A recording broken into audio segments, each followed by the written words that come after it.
जैन दोस्तों, एक और नई वीडियो में आप सबका स्वागत करता हूं। दोस्तों, जो आईआरबी का नोटिफिकेशन को लेकर बहुत ज़्यादा चर्चा भी चल रही है और कुछ यूट्यूब चैनल मैंने कल परसों भी देखा कि लगभग 22,000 वैकेंसी की बात कर रही है। एक ऑफिशियल नोटिफिकेशन मैं आपको आज दिखाने वाला हूं कि वो जो ऑफिशियल नोटिफिकेशन जो केंद्र सरकार ने जारी किया था वो आज दिखाने वाला हूं, ठीक है। क्योंकि देखिए, बिना प्रूफ के दोस्तों इतना वीडियोस बनते जा रहे हैं कि कुछ कहने का ही नहीं है। आप लोग खुद भी समझदार, आप लोग समझ रहे हैं कि मतलब जो जो जिसका मन में आ रहा है उस प्रकार से वीडियोस बनते जा रहे हैं और लगातार वीडियोस वायरल हो रही है आईआरबी को लेकर। मतलब एक ट्रेंड सा लगता है कि चल गया है आईआरबी को लेकर, ठीक है। लगातार वीडियोस आ रहे हैं, लगातार एक के बाद एक यूट्यूब चैनल अपलोड करते जा रहे हैं। तो वो जो नोटिस जारी किया था केंद्र सरकार ने, वो मैं अभी आपको दिखाने वाला हूं। आप लोग देखिएगा कि केंद्र सरकार ने क्या कहा है उस नोटिस में, ठीक है। बेसिकली दोस्तों अगर बात करें तो वो नोटिस दोस्तों जो हिंदुस्तान पेपर है उसमें आया था। मेरे पास कटिंग है उसका, और ये तो नहीं पता चल पाया कि दोस्तों कि ये जो कटिंग है वो कब का है, लेकिन ये पब्लिश हुआ था ये, ठीक है, हिंदुस्तान पेपर में। तो यहाँ पे दोस्तों अगर हम लोग बात करें इस वैकेंसी की, तो इस जो पेपर कटिंग है उसमें एक बात दोस्तों साफ पता चल रहा है कि केंद्र सरकार ने ये तो कहा है कि 17 नया बटालियन दोस्तों यहाँ पे केंद्र सरकार बनाना चाहती है। तो 17 बटालियन जो बनेंगी, अभी उन्होंने मात्र 5 ही स्टेट को दोस्तों, जैसे कि मैंने पहले भी बताया था आपको कि जम्मू कश्मीर, छत्तीसगढ़, उड़ीसा, झारखंड और महाराष्ट्र, ये 5 ही स्टेट का दोस्तों अभी इन्होंने जिक्र किया है इस पेपर कटिंग में, ठीक है, जो हिंदुस्तान पेपर में आया था। अब इसमें कुछ यूट्यूब चैनल ये बोल रहे हैं कि नहीं, अब जो है वैकेंसी बढ़ गई है, 22,000 पदों पर ये वैकेंसी आएगी। बोल रहे हैं कि जो स्टेट 5 जो बताया था और स्टेट बढ़ेगी। अब ये किस बेसिस पे कह रहा है दोस्तों, ये तो मुझे नहीं पता। लेकिन एक चीज़ है दोस्तों, अगर मान के चलते हैं, अगर ये वैकेंसी जैसे कि सब कोई बोल रहे हैं कि केंद्र सरकार लेगी, अगर केंद्र सरकार लेती है तो डेफिनेटली ये बात 100% मान के चलिए कि आपका जो पोस्ट है, वैकेंसी है, जैसे कि 17,000 कहा जा रहा है, वो बढ़ने वाली है अगर केंद्र सरकार लेती है तो। और जो स्टेट की संख्या है वो भी बढ़ेगी। परंतु अगर केंद्र सरकार इस वैकेंसी को स्टेट वाइज बांटती है तो फिर यहाँ पे वैकेंसी बढ़ने का उम्मीद दोस्तों बहुत ही कम है, क्योंकि 17 नया बटालियन का ही दोस्तों यहाँ पे बात हुआ है। अब कुछ यूट्यूब चैनल जैसे कि बोल रहे हैं कि एसएससी जीडी के बेसिस पे यहाँ पे बहाली होगी, ठीक है। लेकिन देखिए, ये चीज़ देखिए कहीं ना कहीं हो भी सकता है, मैं ये नहीं कह रहा हूँ कि नहीं हो सकता है, ठीक है। हो सकता है कि सरकार का जो पैटर्न है भर्ती का वो बदलना चाहते हो, तो हो भी सकता है कि एसएससी जीडी के बेसिस पे ले। अगर एसएससी जीडी के बेसिस पे लेता है तो फिर वही आपका जो 5 किलोमीटर का दौड़ है वो रहेगा, और हाइट दोस्तों कंपलसरी कर देगा 170 सेंटीमीटर। अगर उस बेसिस पे लेता है जिस प्रकार से सब कोई कह रहा है, ठीक है, तो उसमें आपको हाइट में छूट देखने को नहीं मिलेगा। इस पेपर कटिंग में एक चीज़ उन्होंने कहा है कि आपका जो उम्र सीमा है और जो शैक्षणिक योग्यता है, इसमें आपको छूट देखने को मिलेगा। लेकिन देखिए, ये वैकेंसी दोस्तों अगर सेंट्रल निकालती भी है तो फिर बाद में सरकार क्या करेगी, जो भर्ती है उसे कंप्लीट करने के बाद सरकार को जो फोर्सेस है उसी स्टेट को ही दोस्तों देना पड़ेगा। तो मुझे नहीं लगता दोस्तों कि ये सेंट्रल जो है वो खुद से इस वैकेंसी को पूरा कराएगी, इसे स्टेट को ही देगी। कोई कितना भी कहे दोस्तों, लेकिन जहाँ तक लगता है कि स्टेट को ही दे, क्योंकि उसी स्टेट में दोस्तों जो वहाँ के जो लोकल है उसको दोस्तों यहाँ पे सरकार सपोर्ट करना चाहती है इस वैकेंसी में। तो उसे किस प्रकार से सपोर्ट करेगी, जब तक स्टेट को, अगर मान के चलते स्टेट को नहीं देगा सरकार कि सेंट्रल गवर्नमेंट स्टेट को अगर दे देती है वैकेंसी, तभी वहाँ के लोकल दोस्तों इस वैकेंसी में आ सकते हैं ना। ऐसे तो दोस्तों पूरे भारत का जो कैंडिडेट है, अगर सेंट्रल गवर्नमेंट लेगी तो पूरा भारत का कैंडिडेट, कहीं का भी कैंडिडेट आ जाएगा। तो फिर इस स्टेट का, जो पर्टिकुलर स्टेट में ये वैकेंसी आ रही, वहाँ के लोकल तो नहीं जा पाएंगे पूरी तरीके से। तो यहाँ पे दोस्तों कहीं ना कहीं उम्मीद है कि नक्सलाइट प्रभावित क्षेत्रों में एक तो बेरोजगारी को दूर करना चाहती है, और जो नक्सल प्रभावित एरिया है उनको दोस्तों ज़्यादा दोस्तों वहाँ पे फोकस करिए सरकार कि वहाँ पे नक्सलाइट जो क्षेत्र है वहाँ पे हम लोग लोकल को ज़्यादा वहाँ पे। इसीलिए दोस्तों देखिए, ये यहाँ पे जो पेपर कटिंग है उसमें साफ एक चीज़ नोटिस करने वाली बात है कि सरकार ने कहा है जहाँ पे सबसे ज़्यादा नक्सलाइट प्रभावित क्षेत्र हैं उन 27 जिलों को उन्होंने चिन्हित किया है, और कहा है कि उन जिलों के कैंडिडेट को सबसे ज़्यादा इसमें फ़ायदा मिलेगा। तो कहीं ना कहीं दोस्तों ये स्टेट में आएगा, और स्टेट में अगर आया है तो 100% मान के चलिए आपको हाइट में बेनिफिट देखने को मिलेगा। 160 से 165 सेंटीमीटर दोस्तों आपको हाइट देखने को मिलेगा। अब बात रही दोस्तों यहाँ पे और कुछ चीज़ें क्लियर कर देता हूँ आप लोग का, ठीक है। ये जो दोस्तों आईआरबी की पोस्ट है, इसमें दोस्तों आप लोग नौकरी करने आइएगा तो ये 20 से 25 साल ही दोस्तों इसमें नौकरी कर सकते हैं आप लोग। इससे ज़्यादा दोस्तों इसमें होता है नहीं है। जिस प्रकार से आर्मी में हम लोग कितने साल नौकरी कर सकते हैं, जब तक यंग रहते हैं उतने ही दिनों तक, उसके बाद दोस्तों उससे हम लोग को रिटायर कर दिया जाता है। सेम दोस्तों इसमें भी है, आर्मी में भी है। देखिए इसको एक्चुअली बनाया गया है जो सीआरपीएफ है उसके बेसिस पे, लेकिन सीआरपीएफ की जो नौकरी है वो 60 साल की है, लेकिन आईआरबी की नौकरी उतने सालों की नहीं रखी गई है। आईआरबी की नौकरी रखी गई है 20 से 25 सालों की। और एक चीज़ और बताता हूँ, इसमें ट्रेनिंग बहुत ज़्यादा टफ है। क्यों टफ है दोस्तों? इसमें एक तो आपका 9 महीने का बेसिक ट्रेनिंग रहता है और उसके बाद आपका कंबाइंड ट्रेनिंग भी रहता है। कंबाइंड ट्रेनिंग जैसे कि आर्मी के साथ आपका रहेगा, असम राइफल के साथ रहेगा, बीएसएफ के साथ रहेगा, आईटीबीपी के साथ रहेगा। तो ये 4 ऐसे फोर्सेस हैं जो कि हमारे जो भारत है वो प्रमुख फोर्सेस में गिने जाते हैं ये। तो इनके साथ दोस्तों आपकी कंबाइंड ट्रेनिंग भी होगी। तो इसको लेकर भी आप लोग एकदम निश्चिंत रहिएगा। आपको मैं जो कंबाइंड वाला ट्रेनिंग का है यहाँ पे आप लोग देखिएगा, यहाँ पे मैं लगा देता हूँ स्क्रीन पे, आप लोग देख लीजिएगा कि कंबाइंड ट्रेनिंग किस प्रकार से आप लोग का होगा उसमें।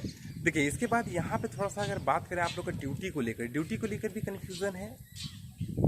आप लोग जैसे कि फॉर्म जैसे कि आता है अगर कहीं पे भी, तो आप लोग जिस स्टेट में फॉर्म को चुनिएगा उसी स्टेट में आपको पूरी नौकरी पार करनी पड़ेगी, पहला बात तो ऐसे में कटअप हाई जाने के भी पूरी चांसेस है। पहले ऑफलाइन फॉर्म आता था, तो ऑफलाइन क्योंकि ये फॉर्म अप्लाई होता था तो उतना ज़्यादा कंपटीशन नहीं होता था, क्योंकि जानकारी भी कम मिलती थी लोगों को, ठीक है। और अभी क्या हो गया दोस्तों कि सारी चीज़ें ऑनलाइन हो रही है, तो इसमें आप लोग खुद देख रहे हैं कि अभी से कितना ज़्यादा क्रेज है इस वैकेंसी को लेकर, बहुत हाई है। हर रोज़ नया वीडियो बन रहा है दोस्तों आईआरबी को लेकर। तो कहीं ना कहीं जो सबको ये जानकारी मिल गया है कि कहीं ना कहीं आईआरबी की वैकेंसी आ रही है, तो कंपटीशन तो काफ़ी तगड़ा होगा और इसका एग्ज़ाम भी काफ़ी तगड़ा। पिछले बार की अगर हम लोग बात करें एग्ज़ाम का, तो पिछले बार भी एग्ज़ाम इसका बहुत तगड़ा हुआ था और इस बार भी अगर ये वैकेंसी आती है तो एग्ज़ाम काफ़ी तगड़ा होगा, कंपटीशन लेवल काफ़ी हाई होगा, ठीक है। और जो भी स्टेट चुनिएगा सोच समझ के चुनिएगा वैकेंसी आने पर कि आपको कहाँ नौकरी करनी है। हाँ, लेकिन यहाँ पे एक चीज़ तो बहुत ही देखिएगा, आप लोग के साथ आप लोग को दिमाग लगाना पड़ेगा कि जैसे कि मान करते चलते हैं कि जम्मू कश्मीर ये वैकेंसी आती है और ये ऑल ओवर इंडिया की वैकेंसी रहेगी, ठीक है। ये कुछ लड़के कमेंट करके बार पूछ रहे कि सर क्या हम लोग गुजरात से हैं तो क्या भर सकते हैं कि नहीं, या फिर हम लोग राजस्थान से भर सकते हैं कि नहीं। डेफिनेटली भर सकते हैं, कोई दिक्कत नहीं है। ऑल ओवर इंडिया की वैकेंसी रहेगी, चाहे किसी भी स्टेट में रहे, ठीक है। आप लोग आसानी के साथ उस चीज़ को भर सकते हैं। वहाँ आपकी जो ड्यूटी लगेगी, ड्यूटी एक्चुअल में उसी स्टेट में लगेगा, और जैसे कि स्टेट में जहाँ पे नक्सलाइट प्रभावित जो क्षेत्र होते हैं उन क्षेत्रों में क्या होता है ना कि छोटे छोटे पिकेट बने होते हैं पुलिस के, ठीक है, कैंप बने होते हैं। तो उन कैंप में रह के दोस्तों आपको अपनी ड्यूटी करनी पड़ेगी, ठीक है। इसलिए मानसिक रूप से दोस्तों तैयार होकर इस वैकेंसी को भरिएगा, क्योंकि देखिएगा कि जो जिस प्रकार से हमारे सीआरपीएफ के जवान काम करते हैं, जंगल में उनके पिकेट वगैरह बने होते हैं, तो वहाँ पे वो रह के ड्यूटी करते हैं, फिर छुट्टी मिलते हैं तो फिर घर आते हैं। बस सेम चीज़ दोस्तों इसमें भी है। हाँ, लेकिन ऐसा भी होता है कि आप लोग जैसे कि स्टेट लेवल में जो भी कोई भी बड़े बड़े मंत्री होते हैं उनके बॉडीगार्ड वगैरह में भी जा सकते हैं, ठीक है। कोई बड़े अफसर हैं तो उनके बॉडीगार्ड वगैरह में भी यहाँ से जा सकते हैं, कोई दिक्कत नहीं है। देखिए यहाँ पे अगर हम लोग बात करें कि जो आईआरबी की जो बटालियन कहाँ कहाँ पे है, तो दोस्तों एक चीज़ एकदम श्योर रहिए कि जितने भी स्टेट हैं जो नक्सलाइट प्रभावित हैं उन सभी में दोस्तों आईआरबी मौजूद है। चाहे वो छत्तीसगढ़ हो, चाहे उड़ीसा हो, चाहे झारखंड हो, चाहे कर्नाटक हो, चाहे आंध्र प्रदेश हो, चाहे यहाँ पे आपका छत्तीसगढ़, ठीक है, महाराष्ट्र हो, तो इन सभी में दोस्तों आईआरबी के जो है पिकेट हैं और वहाँ पे दोस्तों आईआरबी की अपनी अपनी बटालियन है। लेकिन कहीं पे ज़्यादा बटालियन है, कहीं पे कम बटालियन है, ठीक है। तो इस प्रकार से है, तो कम बेसी कहीं पे ज़्यादा है, ठीक है। हमें जो पहले जानकारी जो है इसलिए नहीं मिल पाती थी क्योंकि ये ऑफलाइन होता था, ठीक है। इस बार से ऑनलाइन होगा तो पूरा दोस्तों आप लोग को हर चीज़ खुल के जानकारी मिलेगा, ठीक है। सिर्फ नोटिफिकेशन आने दीजिए, क्योंकि ऐसा भी होता है दोस्तों कि बहुत कोई बता रहे हैं कि नोटिफिकेशन जो है आप लोग का, कोई बता रहे कि अगस्त में आएगा, फिर कोई बता रहे कि दिसंबर में आएगा, ठीक है। लेकिन देखिए जब तक ऑफिशियल कुछ नहीं आ जाता तब तक कुछ कहा नहीं जा सकता। सब अपने अनुसार दोस्तों अंदाजे में दोस्तों बोल रहे हैं कि ये जो वैकेंसी है अब आएगा तब आएगा, ठीक है। तो उन चीज़ों पे दोस्तों ज़्यादा ध्यान नहीं देना। हाँ, इसमें अगर आपको क्वालिफाई करना है, पास करना है, तो सबसे पहले तो आपको अपना पढ़ाई मजबूत करना पड़ेगा, क्योंकि कंपटीशन लेवल ज़्यादा है। जब भी फॉर्म भरिएगा तो देखिए जैसे कि जम्मू कश्मीर में बहुत कम फॉर्म जो है अप्लाई होने वाले हैं, तो वहाँ का कट ऑफ डाउन जाएगा।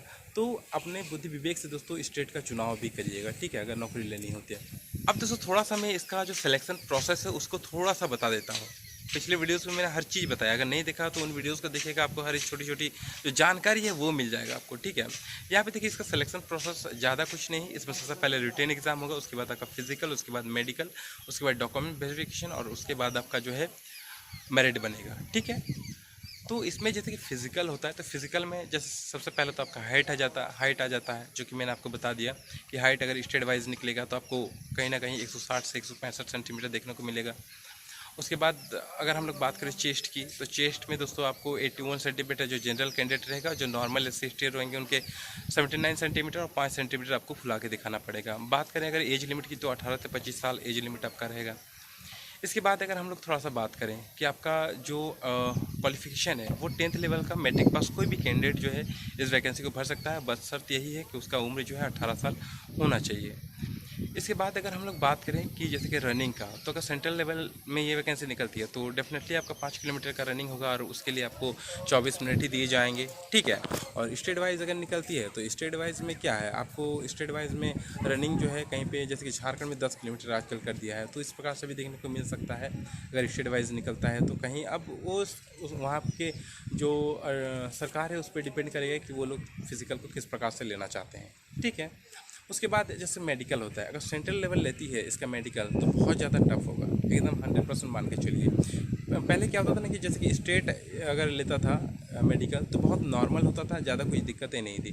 लेकिन अगर स्टेट यहाँ पे अगर लेता है इसका मेडिकल तो बहुत, सेंट्रल गवर्नमेंट लेती है तो बहुत ज़्यादा दोस्तों टफ हो जाएगा मेडिकल पास करना, क्योंकि बहुत ज़्यादा टफ भी होगा। जिस प्रकार से दोस्तों आर्मी की या फिर CRPF की जो मेडिकल होती है, बस उसी बेसिस पे दोस्तों आपका मेडिकल होगा।